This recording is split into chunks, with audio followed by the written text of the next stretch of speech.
Hello, I'm Amy, a 37-year-old woman who's been navigating a whirlwind of changes over the past few months. It's been a period of learning, growth, and adapting to new realities.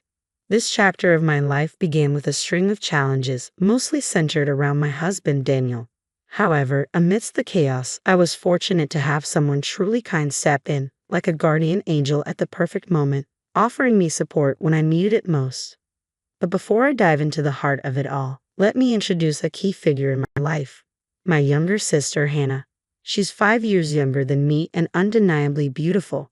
Growing up, our relationship was complicated. I was the bookish one, while Hannah was the social butterfly, always the center of attention. It led to constant friction between us, partly fueled by jealousy, I think.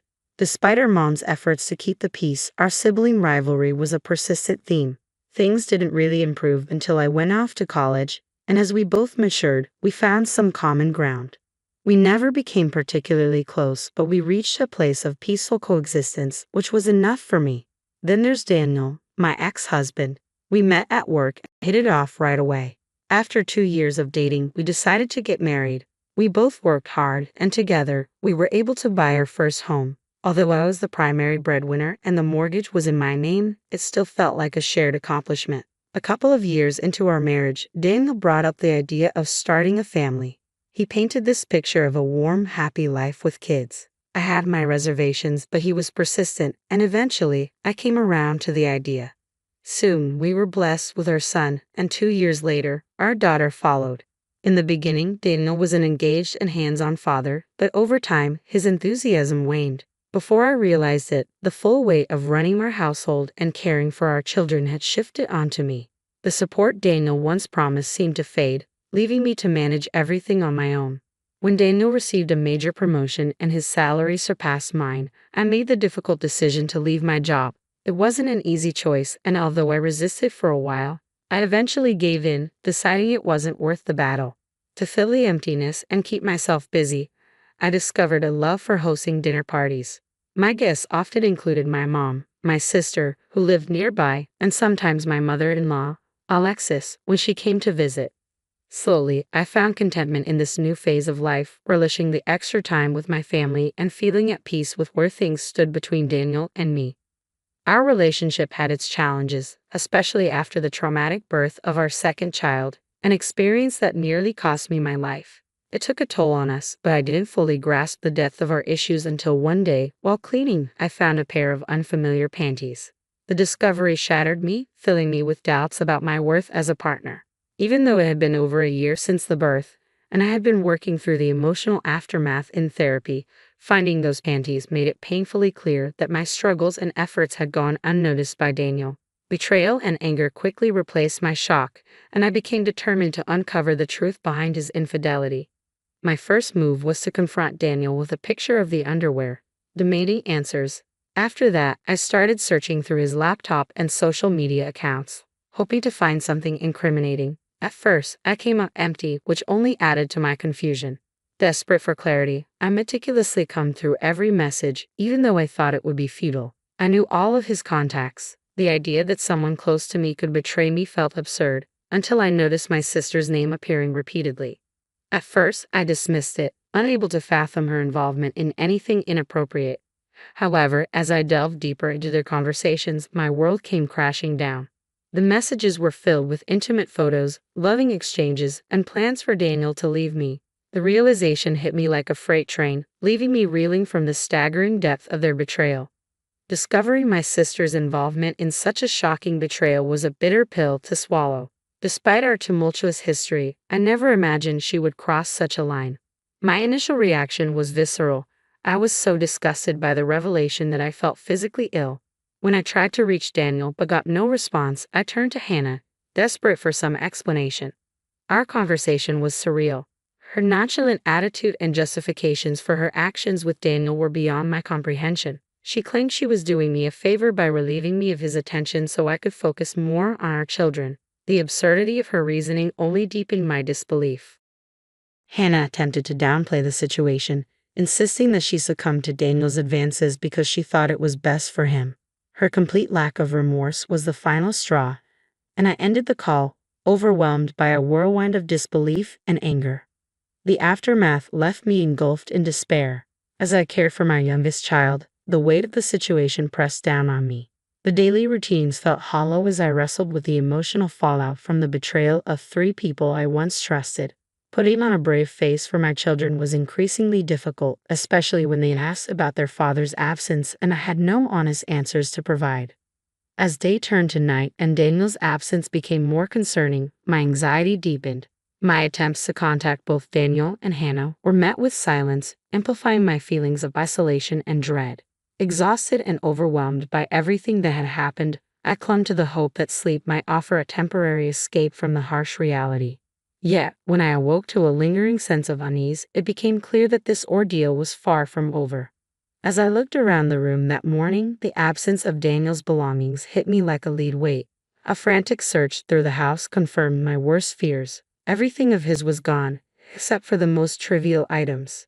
It felt as if he had simply vanished into thin air, choosing to flee rather than confront our issues. In the midst of this shock, my foremost concern was for our children.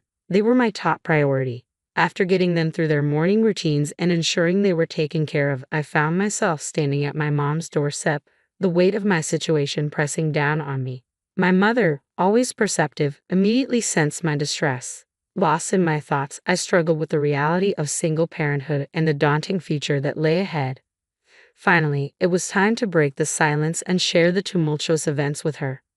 I shared the painful details of discovering the affair, Daniel's sudden departure, and the gut-wrenching realization that my sister, Hannah, was involved.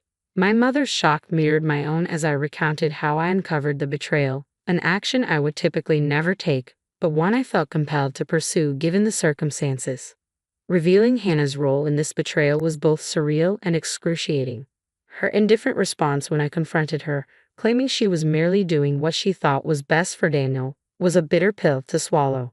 My mother's reaction, a mix of disbelief and sorrow, provided little comfort as we grappled with the harsh reality of the situation.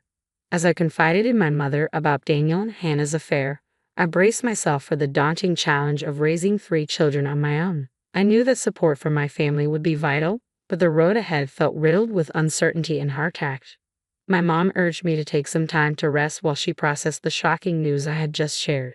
Her presence felt like a lifeline, offering a glimmer of peace amidst the chaos. Overwhelmed and numb from everything that had happened, I managed to drift off to sleep while she cared for my youngest. However, my rest was abruptly interrupted by the sound of crying and my mom's raised voice. I rushed to see what was wrong, only to find her hanging up after what seemed to be a heated phone call, likely having given Hannah a piece of her mind for her actions. In the days that followed, my mom moved in to help, easing the logistical challenges and providing the emotional support I desperately needed. When Hannah tried to reach out, my mom firmly insisted that I block her, reinforcing my feelings of betrayal during a time when I felt utterly alone. The revelation from friends that Daniel and Hannah had quickly married after he left us struck me like a fresh wound, adding a sharp sting to my already itching heart. It was a bitter pill to swallow, leading to awkward and painful conversations with concerned friends who offered their support and, in solidarity, chose to sever ties with Daniel and Hannah.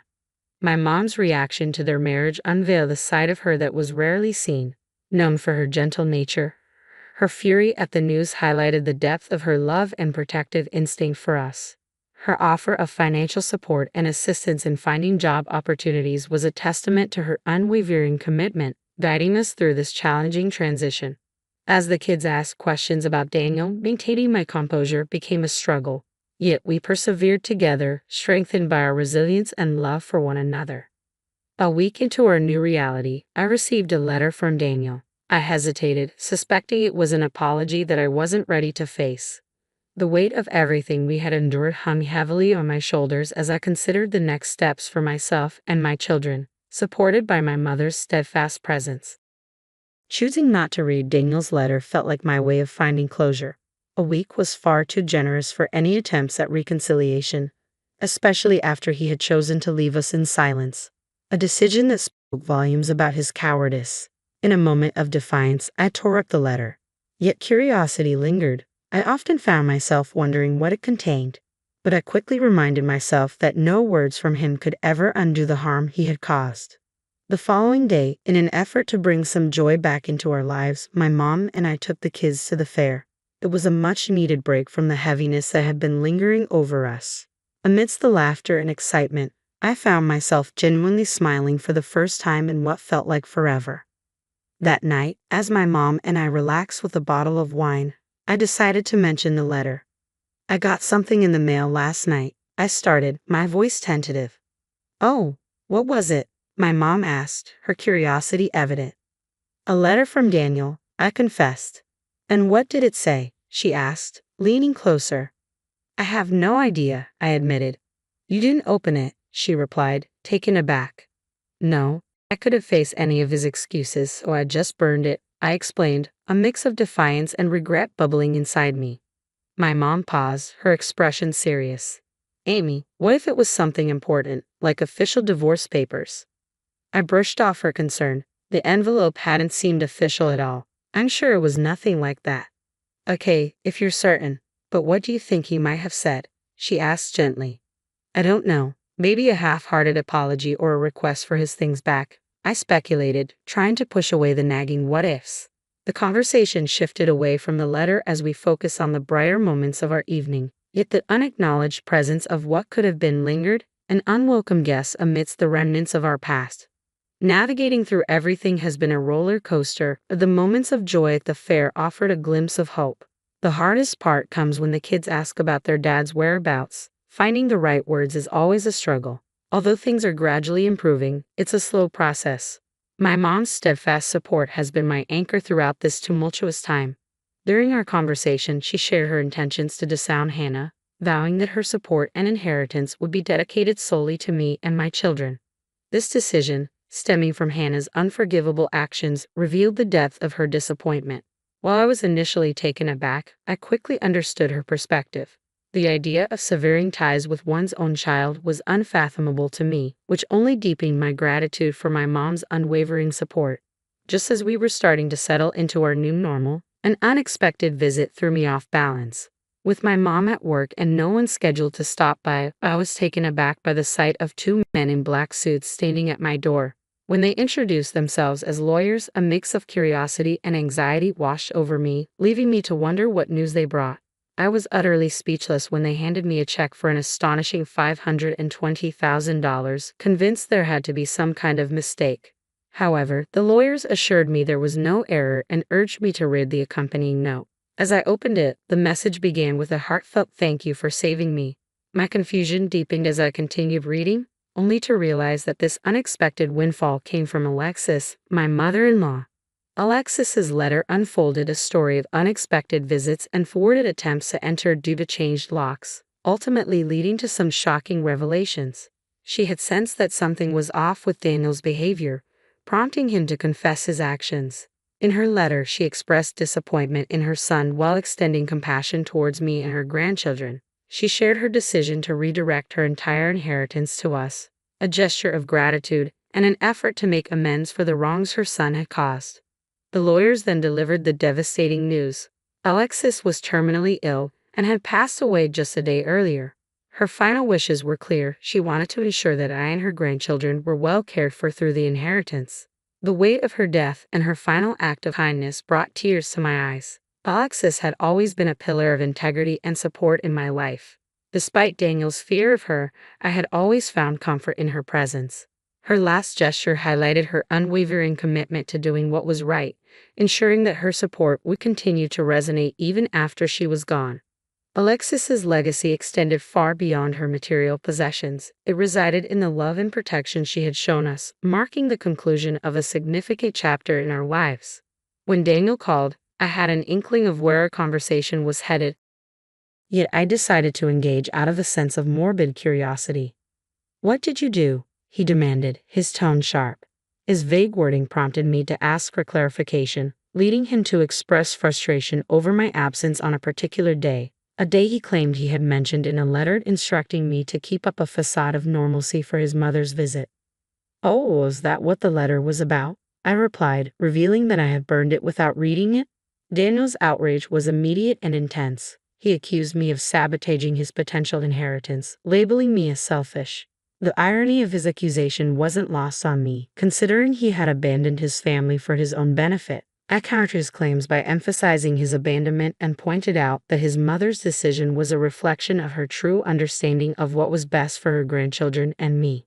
With that, I ended the call, firmly instructing him never to contact us again. I quickly moved forward with the divorce proceedings and secured full custody of our children.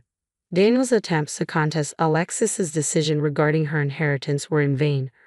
Her will clearly favored me, regardless of his and Hannah's manipulative efforts to persuade me to give it up. I stood firm in my refusal. The financial security from Alexis's generosity significantly changed our lives. I set aside a substantial amount for my children's future education and made wise investments. This newfound wealth allowed my mom to retire comfortably, and it opened the door for me to pursue a new career path. My children have gradually started to adjust to their father's absence, and I am ready to share the complete story with them when they're old enough to understand. While the ordeal has left its scars, the support from my loved ones and our newfound financial stability have been essential in navigating the aftermath. As we begin to rebuild our lives, I firmly believe that the only way to move is forward, with hope and resilience lighting our path.